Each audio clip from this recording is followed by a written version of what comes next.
ప్రభుత్వానికి నా యొక్క అభినందనలు తెలియజేస్తున్నాను. కారణం ఏమనగా గతంలో ప్రజాపాలన పెట్టి సంక్షేమ పథకాలు చాలా అప్లై చేసిన వాళ్ళందరూ కూడా తగు న్యాయం చేశారు. అదేవిధంగా ఇప్పుడు వార్డు సభ అని చెప్పి పెట్టి ఇందిరమ్మ ఇల్లు లేని వాళ్ళకి ఇందిరమ్మ ఇల్లు, రేషన్ కార్డులు లేని వారికి రేషన్ కార్డులు కొత్తగా అప్లై చేసుకోమని చెప్పి, మరియు దాంట్లో పేర్లు ఏమన్నా చిన్నపిల్లలు ఎవరేమైనా ఉంటే దాంట్లో యాడ్ చేసుకునే విధంగా వెసులుబాటు చేపించారు గవర్నమెంటు.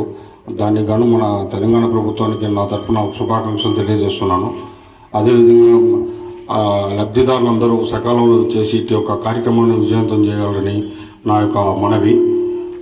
ఇటువంటి కార్యక్రమాన్ని ఇటువంటి బృహత్తర కార్యక్రమం మనం విజయవంతం చేయడానికి మనందరం కూడా కలిసికట్టుగా వచ్చి మన యొక్క అభ్యర్థనలను అధికారులకు తెలియపరిచి వారిని పరిశీలించే విధంగా మనం కూడా వారికి సహకరించి అందరికీ న్యాయం జరిగే విధంగా, లబ్ధిదారులందరికీ న్యాయం జరిగే విధంగా చేయించే బాధ్యత మనందరి మీద ఉన్నది. అది అందరూ గమనించగలరు. ఇది నా యొక్క విజ్ఞప్తి. మీ పేరు చెప్పండి.